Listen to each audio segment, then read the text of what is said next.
Aujourd'hui, on fait des patates grecques. Moi, pour faire ma recette, j'ai épluché 12 patates pour ma famille. Donc, maintenant, on va les couper. Moi, je prends ce genre de couteau-là, puis là, on vient le couper ici, on prend la pomme de terre. On vient la couper d'abord en deux, comme ça.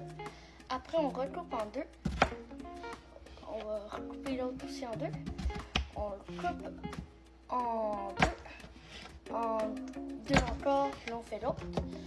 Puis c'est comme ça qu'on va couper toutes les patates. Bon, je vous montre quand j'ai tout coupé mes patates. Bon, maintenant j'ai coupé les patates en petites. Maintenant on va les rincer puis enlever l'eau pour les nettoyer. Maintenant on va rincer et essorer les patates. On met de l'eau dedans, on met un peu plus fort. On les mouille bien. Là, tu mets de l'eau équivaut, mettons, jusqu'aux patates qu'il y a. Là, tu prends ta main et tu mets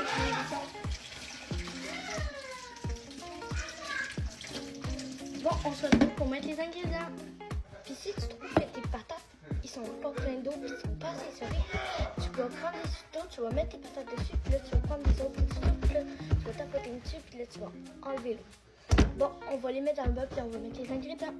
Peu importe le nombre de patates que vous avez, moi, je vais mettre de la poudre d'ail. On en met 2 tours. Là, j'en mets.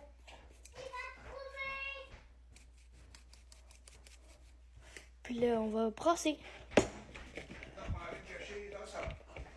Bon, on vous retrouve pour mettre la poudre d'oignon. Maintenant qu'on a mis de la poudre d'ail, on va mettre de la poudre d'oignon.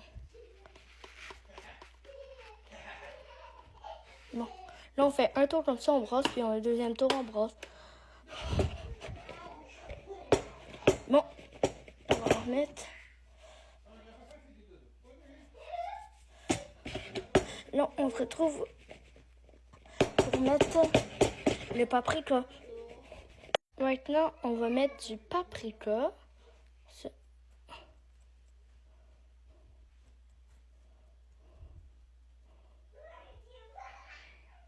Bon, on brasse. On se retrouve pour mettre les épices de grec. C'est cette épice grecque-là que moi, je mets dans mes patates. Donc, on va la mettre. Bon, on va mélanger.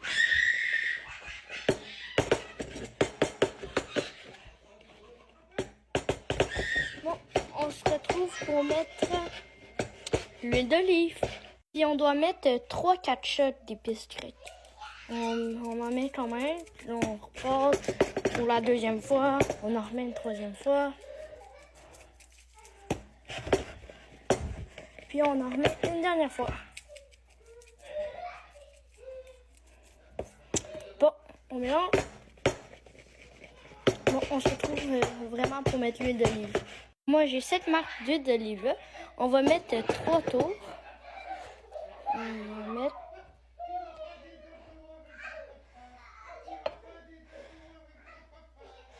Ça égale à peu près à ça. Puis là, on va brasser. Là, ça va être important. Vous allez devoir venir prendre vos mains, puis aller brasser avec vos mains pour bien tout mettre l'huile d'olive, bien tout brasser. Puis là, ça fait une texture puante pour les mains, plein de puante. Mais parce que on doit bien mettre que ça soit comme tout genre. Tu peux glisser tes mains. Il faut que tu mettes tes mains glissent quand tu cliques, puis ça glisse. Puis là, ça. Je vous montre, après avoir lavé mes mains, à quoi les patates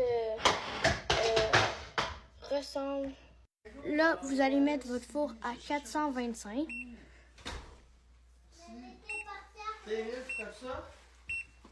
On se retrouve pour qu'on les met dans le four. Là, vous prenez un truc comme ça. Si vous avez un truc comme moi, vous pompez. Vous pompez. Puis là, vous l'enlevez comme ça.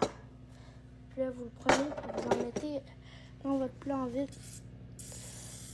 Là, vous en mettez un peu partout. Pas de chocolat. Bon, on va mettre les patates dedans. Quand votre truc d'huile d'olive est plein comme ça, vous venez mettre les patates comme ceci. Après avoir mis les patates dans votre truc puis que ça soit à 425, vous venez prendre ça puis vous venez le mettre dans le four comme ceci. Et quand vous l'avez mis dans le four, vous venez cliquer sur 7 puis mettre une demi-heure puis vous startez. J'ai sorti les patates du four, puis maintenant on va les virer. Bon, maintenant on va en goûter une pour voir si c'est bon. Elles ne sont pas assez cuites. Il faut les recuire pendant une demi-heure de temps. Donc on remet le four pendant une demi-heure. Maintenant j'ai remis les patates pendant une demi-heure dans le four. Et il faudra vérifier les patates si elles sont cuites à chaque 10 minutes. Et voilà le résultat des patates. Si vous voulez d'autres recettes, puis si vous l'avez testé, écrivez-moi dans les commentaires et likez la vidéo et abonnez-vous. Ciao!